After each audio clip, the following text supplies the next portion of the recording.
Bharatiya Janata party દ્વારા રાષ્ટ્રીય કક્ષા અને પ્રદેશ સ્તરે પ્રાથમિક સદસ્યતા અભિયાન 2024નો શુભારંભ કરવામાં આવ્યો છે। ત્યારે ખેડા જિલ્લાના મુખ્ય કાર્યાલય કમલમ નડિયાદ ખાતે આજથી ભારતીય જનતા પાર્ટી દ્વારા પ્રાથમિક સદસ્યતા અભિયાન 2024નો જિલ્લા કક્ષાનો ઉમળકાભેર પ્રારંભ કરવામાં આવ્યો હતો। ભારતીય જનતા પાર્ટી દ્વારા સદસ્યતા અભિયાનની શરૂઆત થઈ ગઈ છે।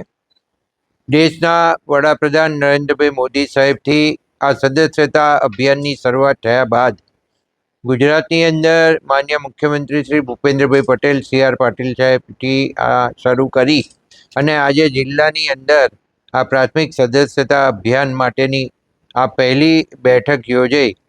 એની અંદર આજે મને પ્રાથમિક સદસ્યતા અભિયાન તરીકે મને સભ્ય બનાવવામાં આવ્યો છે અને એની સાથે અમારા સૌ ધારાસભ્યોને જિલ્લાના સદસ્યતા અભિયાનની અંદર સદસ્ય બનાવ્યા છે।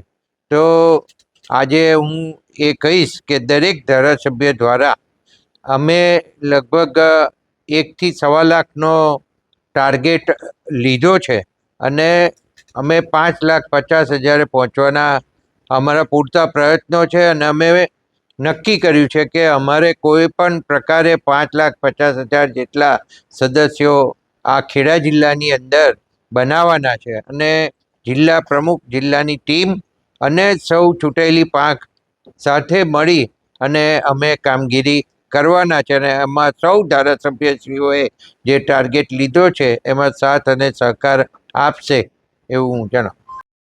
દેશનું સંવિધાન હોય કે પાર્ટીનું સંવિધાન હોય, એનું પાલન ભારતીય જનતા પાર્ટી વર્ષો વર્ષથી કરતી આવી છે। ભારતીય જનતા પાર્ટીના સંવિધાનના આધારે દર 6 વર્ષે પ્રજાની વચ્ચે જઈ અને સામાન્ય સભ્યોના આધારે સક્રિય સભ્ય નોંધી અને તેના સંગઠનની રચના કરવાનું એક પ્રક્રિયા હોય છે, જેના ભાગરૂપે 2024 સદસ્યતા અભિયાનની શરૂઆત નરેન્દ્રભાઈને સદસ્ય બનાવીને કરવામાં આવી। ત્યારબાદ ભૂપેન્દ્રભાઈને પાટીલ સાહેબ બન્યા અને ત્યારબાદ જિલ્લામાં અમે સૌથી ચૂંટાયેલા સિનિયર નેતા પંકજભાઈને આજે સદસ્ય બનાવી અને જિલ્લાનો 6 લાખ 5.5 થી 6 લાખનો લક્ષ્યાંક નક્કી કરીને અમે લોકો વચ્ચે જઈશું।